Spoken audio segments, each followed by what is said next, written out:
နိုင်ငံတည်င်းရောကမ္ဘာတည်င်းရောတော်တော်ဖော်ပြလာကြတယ်နော်ထိုင်းနဲ့ကမ္ဘောဒီးယားအပြန်အစမပြေပြန်ဘူးနော်ဒေါ်နယ်ထရန့်ဒီမလေးရှားကိုလာပြီးတော့မှသူစစ်ပြေချင်းအပြစ်ခက်ရက်စဲရဲအတွက်သူညှိနှိုင်းခဲ့တဲ့ဟာဆိုပြီးသူလက်မှတ်တွေထိုးပြီးကိုရင်ယူပြီးတော့အញ្ញမ်းကိုအဆင်ပြေပြီးတော့ဒေါ်နယ်ထရန့်အနေနဲ့လည်းသူစစ်ငင်းခဲ့တဲ့၈ခုမြောက်ထဲကတစ်ခုဟုတ်တယ်ပေါ့နော်၈ခုထဲကတစ်ခုဟုတ်တယ်ဆိုပြီးတော့ဝန်တာအားရပြောနေတယ်ဆိုပေမဲ့လည်းသူအခုမနေ့ညမှာထိုင်းလေကြောင်းလိုင်းကနေပြီးတော့မှကမ္ဘောဒီးယားနယ်စပ်ကို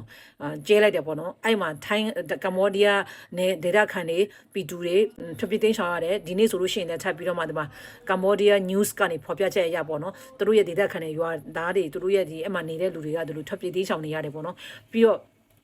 ကျောင်းသူတို့ရဲ့ကလေးကျောင်းတွေမှာလည်းသူတို့နေဆက်မှာရှိတဲ့ကျောင်းသူကျောင်းကလေးလေးတွေနော်တနာဖို့ကောင်းတယ်တကယ်ပြောတာအဲ့လိုမျိုးပုံမြင်ခွင့်နေမြင်လို့ရှိရင်တကယ်ဝရှင်နာဖို့ကောင်းတယ်နော်အဲ့လိုမျိုးမြင်ခွင့်နေမြင်လို့ရှိရင်လေကိုကလေးကိုသားသမီးကိုတူတူမဆိုလို့ရှိရင်ဘယ်လောက်ရင်နာဖို့ကောင်းမလဲနော်တော်တော်စိတ်ပုံကောင်းဖြစ်ရတယ်အဲ့လိုအပေါ်ကနေအတန်ကြားတာနဲ့သူတို့မှထွက်ပြေးနေရတာပေါ့နော်အဲ့ဒီဟာလေးကိုကမ္ဘောဒီးယား news ကနေဖော်ပြလာပါတယ်ပြီးတော့ထိုင်းကနေကလည်းထိုင်းတဲ့တင်ကလည်းတခုတူးလိုက်တယ်ဘယ်လိုပြောလဲဆိုရင်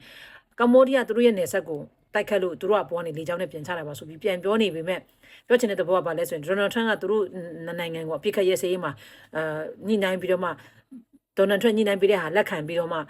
ထိုင်းကလည်းကမ္ဘောဒီးယားကိုမလုပ်တော့ပါဘူးဆိုပြီးတော့မှလက်မှတ်ထိုးထားတာလေအဲ့ဒါကိုဘယ်လိုဖြစ်တာလဲမသိဘူးသူတို့အချင်းချင်းတော့ပြောစရာရှိမှာပေါ့တရားနဲ့တယောက်တစ်ဖက်နဲ့တစ်ဖက်အပြစ်တင်လို့ပဲသူတို့ဖြစ်လာတာပေါ့နော်ဒါပေမဲ့ပြောချင်တဲ့သဘောကအဓိကပွင့်တော့အပြစ်ခတ်ရဲစေးမှာ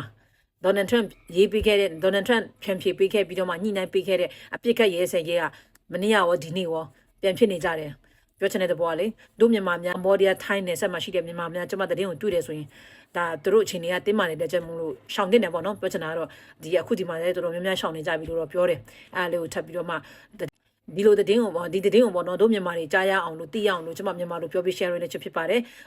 ထပ်ပြီးတော့နိုင်ငံတကာတည်င်းတွေစိတ်ဝင်စားတယ်ဆိုရင်ကျွန်မအခင်းနနာအကောင့်ကိုပေါင်းနေပြီးတော့မှသူမြောက်လည်းမြင်စေချင်တယ်ဆိုရင် share ပေးခဲ့ကြပါအတက်နိုင်ဆုံးကိုတွေ့ရင်တွေ့တယ်လို့တည်င်းလေးတွေတင်ပြပေးပါမယ်အားလုံးပဲအဆင်ပြေကြပါစေ bye bye